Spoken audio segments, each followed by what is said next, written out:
Young or old, modern or traditional, we all have huge allergy towards colonial history. But it is so intricately linked to our collective legacy that we can hardly ignore it. No amount of euphoria about our fight for independence can undermine what our ancestors did, how they have lived, whoever ruled them for whatever duration in the past. Colonialism is a policy adopting which many European powers they have partial or full control of territories across the globe to exploit their people and resources. The colonialism started in the 15th century, but why and how did it take place? That must be an interesting discourse. As usual, this is Sarwar and you are watching Sarwar's Chronicle.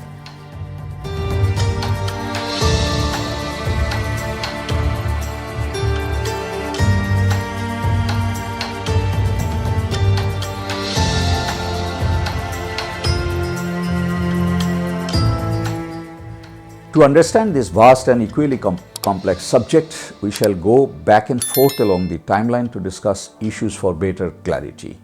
As you may be knowing, Roman Empire had the largest territorial holdings starting from Mediterranean Sea in the Europe, West Asia and North Africa. This Roman Empire, due to internal and external strifes, was divided into Western Roman Empire and Eastern Roman Empire. But the Western Roman Empire crumbled in 5th century due to the rise of Christianity there. Christianity is a monotheistic religion like Islam and Judaism, and therefore contradicting with the polytheistic Roman religion like Hinduism. Anyway, the Eastern Roman Empire existed for another 1000 years. It was in 1453 when Eastern Roman Empire crumbled as the Ottoman Sultan Mehmed II. He demolished the Eastern Roman Empire's capital Constantinople's clay wall by besieging the city for nearly 2 months. So after taking over the Roman Empire, the Ottomans had a firm control over the Silk Road and spice trade route. These routes traditionally connected the Eastern world with the Western world for a very long period of time, starting from 2nd to 18th century. The much talked about Chinese Belt and Road initiative is also planned using the Silk Road. Of course, it also has its maritime arrangements within the overall plan. Now you must be wondering, as I do, what really attracted the Europeans to explore Eastern Hemisphere or the Eastern regions? Because the product-based, market-driven capitalist economy was still to come, and there had been very limited commercial activities. But still few things passed from Eastern region to the Western world, to include the Indian spices, medicinal plants, Chinese tea, Dhaka muslin, porcelain, handicrafts, jewelry and all this. Of these commodities, spices were the most important one. Besides, food use of spice was also used to prevent food from rotting until the refrigerator came into use in the start of 20th century. India and Indonesia offers low temperature during winter, which are needed for budding stage of the spice production, and the high temperature in summer are required for spice production in the reproductive phase. So, India and Indonesia essentially provided the much needed temperature for quality spice production. Of these spices, pepper, ginger, cinnamon, cloves, cardamom, cumin, nutmeg, saffron are noteworthy. We just don't appreciate why spice was so spoken in those days because of the modern communication system, since it has made things so much easier. Now, sitting anywhere in the globe, we can get things at the shortest possible time. Many thought the Ottomans blocked the spice route, but practically they have allowed the Europeans to pass through, but at a very high price. So the European traders, they thought of making a shortcut so that they could directly reach in the Eastern markets or East Asian markets to increase their profit margin.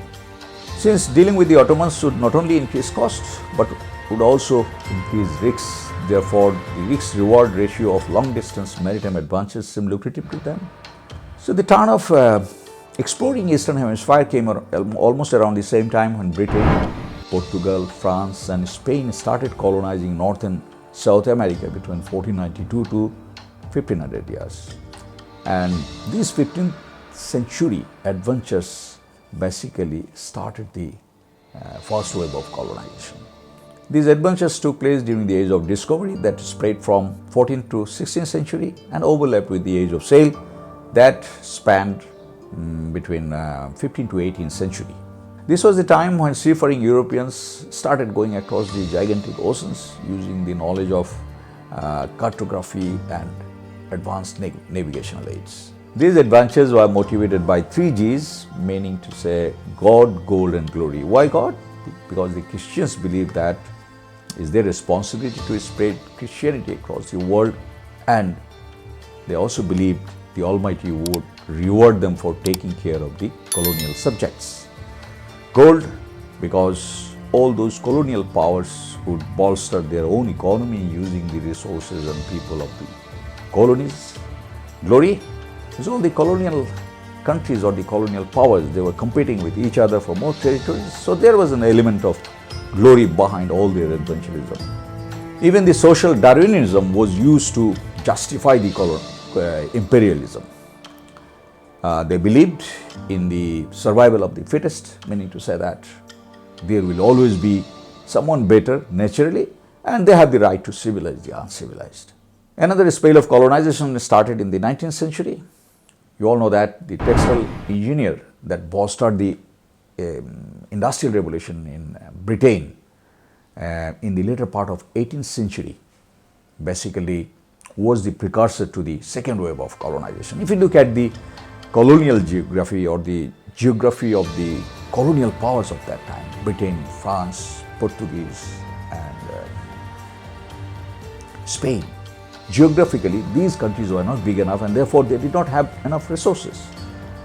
So they have arbitrarily divided Africa and took its share to bolster their own economy and also to go ahead with the industrialization in their respective countries.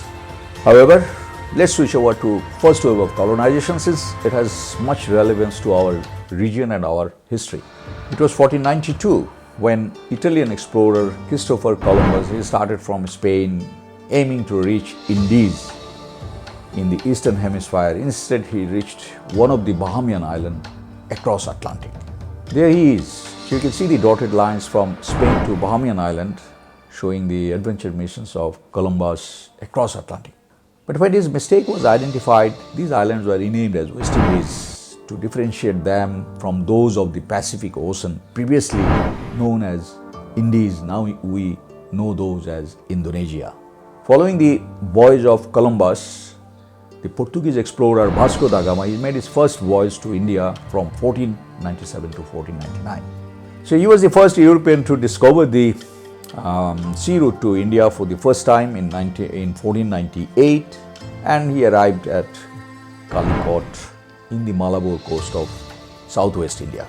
After staying in India for 3 months, when Vasco da Gama returned with cargo full of Indian products and sold those in European markets for 60 times the cost of the voyage, that really prompted other European powers to come to India. Following the Portuguese, the Dutch came in India in Calicut in 1595 and the British came to the Surat port of Gujarat in 1608. Before coming to India, a group of English merchants led by Sir Thomas Smith petitioned Queen Elizabeth I to have a royal charter to do business in the Eastern Hemisphere or in the countries of the Eastern Hemisphere.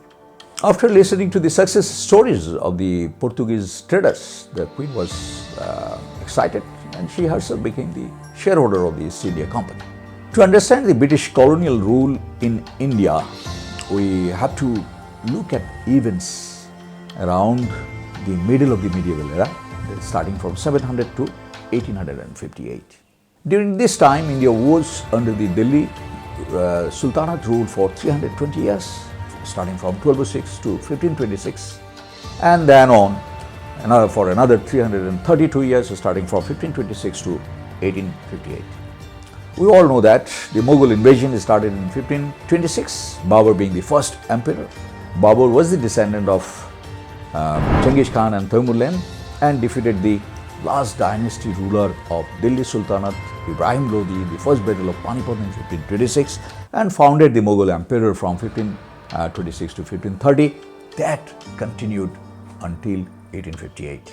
The British, after coming to India, started demanding for trade privileges from the Mughals, and in 1608, Captain Hawkins went to Emperor Jahangir to seek trade privileges, and accordingly he was given limited trade privileges along the western coast of India.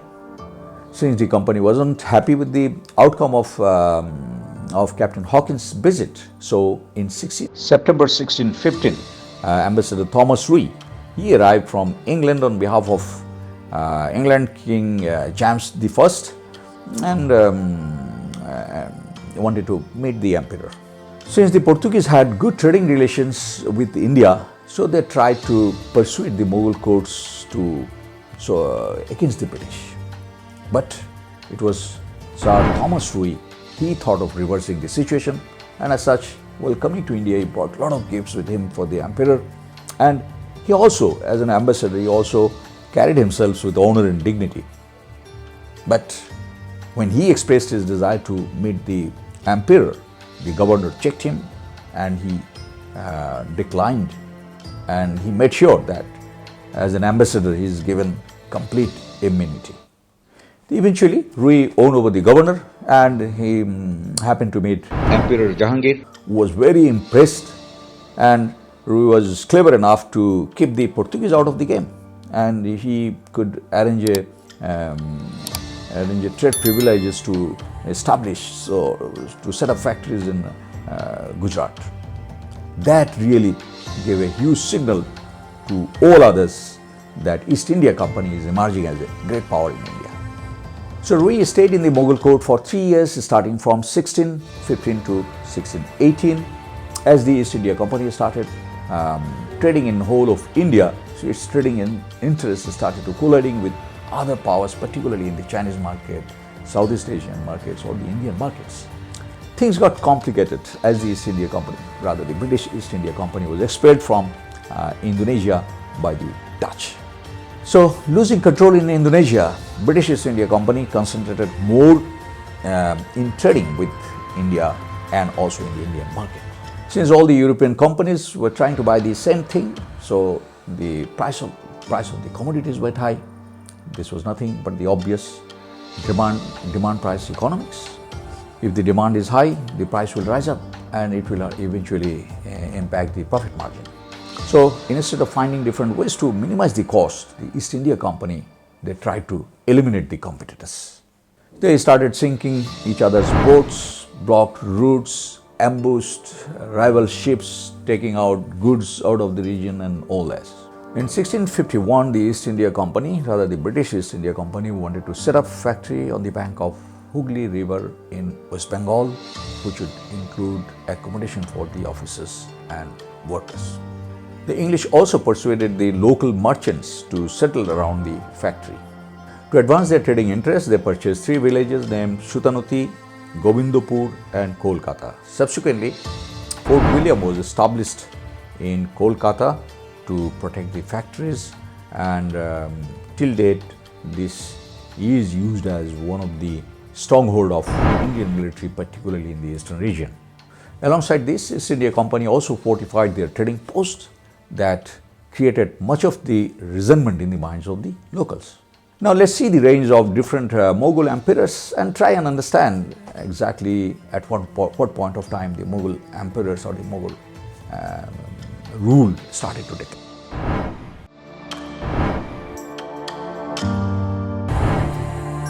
We already know how the British East India Company established their foothold in India under the rule of Emperor Jahangir.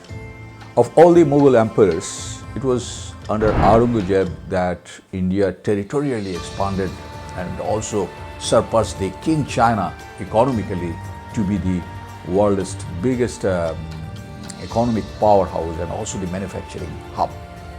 I'm sure you all have heard the name of his father, Emperor Shah Jahan, who built the famous Taj Mahal in memory of his beloved wife on the bank of Jamuna River in the Indian city of Agra. And I'm sure some of you might have even had a visit there. In 1657, when Emperor Shah Jahan he fell sick, that really set off the war of succession in India. In Mughal Empire, there was no systematic rule of passing the power to the elder son upon the death of emperor. As such, it was customary that whenever an emperor died, his son would have evicted the father first and then fight amongst themselves to decide who to ascend the throne. Aurangzeb, being the mightiest of all, he killed his brothers Dara Shikoh and Murad, driven out Shah Shuja, and imprisoned his father in the Agra fort about 5 kilometers away from Taj Mahal, and then he ascended to the throne. So it was Aurangzeb's demise that signaled the demise of Mughal Empire. The Subadars and Jamindars, they have started exercising freedom as it would benefit them, and they had no obligation towards Delhi. By the middle of 18th century, the Mughal Empire that had once controlled entire India was in the face of shamble, in the face of British economic and territorial aggression. And British East India Company was in the vanguard in materializing this grand English design. There was no end of East India Company's demands, and therefore it must be very interesting to know as to why the East India Company was so demanding. The initial company objective was to buy goods and ship those back to England to be sold in the European markets. But it would be naive to think that the East India Company would be involved in only fair trade in a state where lawlessness was the order of the day. Company had corrupt officials who were doing trade without paying tax, and they were making a lot of money back home in England. They were leading lavish life and all that. This caused enormous revenue loss to Bengal government. After Aurangzeb, it was Bahadur Shah I, he became the emperor, but he wasn't effective and he stayed in reign from 1707 to 1712. Although many Nawabs ruled Bengal, but here I shall discuss 3 Nawabs. Murshid Quli Khan was the first Nawab of Bengal and he stayed in power from 1717 to 1727. His relation with East India Company worsened over the revenue issue, but before this situation could escalate, he died in 1727. Let's fast forward to Nawab Ali Burdi Khan, who became Nawab in 1740 and he stayed in power for 16 years, but most of his time he remained engaged fighting the Marathas. Marathas were another empire that wanted to, or rather that contested the Mughals to take control of the India, and they remained responsible for the downfall of the Mughals. Towards the end of Ali Burdi Khan's rule, he focused towards Bengal, and when he turned his attention towards East India Company, he too also died in 1756. After the death of Ali Burdi Khan, his daughter Ghashiti Begum tried to enthrone Shaukat Jung, the son of his second sister. But it was Siraj-ud-Dowla, the son of Nawab's youngest daughter, who got the blessings of the Nawab and became the new Nawab. Failing to implement her design, Ghashiti Begum conspired against Siraj-ud-Dowla, taking Mirzapur on her side and also the merchants Omichat Sheth and Chagat Sheth on her side. On assuming the power, Siraj-ud-Dowla became unhappy over the revenue issue and also for undermining his instructions and command as a Nawab. On 20th June 1756, when British East India Company refused to stop preparation against the French, the Nawab got annoyed and he attacked Calcutta, defeated the East India Company. And after defeating the East India Company, he imprisoned many. And it's known that 123 out of 146 prisoners, they died because of suffocation. And that particular event is known as Black Hole Incident. Later on, the British or the English, they used this event as a legitimate claim for their fight and conquest of India. In response, Admiral Watson and Lieutenant Colonel Lord Clive, they came from Madras to arrest the situation. By February 1757, they were able to take over Calcutta. And again, by March 1757, they captured Chandanagar, which was a French trading post. Due to lack of adequate forces, Siraj started communicating with the French factory at the Kashim Bazar. He also sent a division under Aidurlab to Polashi, Kashim Bazar, which was about 30 kilometers south of Murshidabad. Before taking on Siraj-ud-Dowla, Lord Clive, he has a conspiracy with Nawab's commander-in-chief, Mir Jafar. He also promised him that he would be made the next Nawab if he ensures Nawab's defeat. So as planned, on the day of the battle, when the English approached, Mir Jafar stayed silent, ensuring Nawab's defeat. And that's how the dawn of the 200 years long colonial reign began. Now the question remains, was it a battle or military encounter of any significance? Or it was the outcome of deliberate British conspiracy, greed, bribery and lawlessness? I'll try to discuss these enthralling issues in the next episode. To wrap up this, the British conquered India was neither primitive nor barren. It was the sparkling jewel of medieval world. So the concept of God, gold and glory doesn't make much sense as a rationale behind all this adventurism. But there are certainly a few good things like English language, education system, then the administration, post office, railway system, rise of nationalism, industrialization.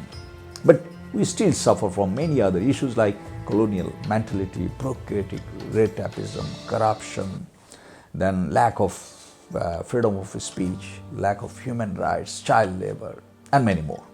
So the onus is on all of us if you would like to build a better world, taking lessons from the history. With this, I'll end here. Thanks for watching. Goodbye and Allah Hafiz.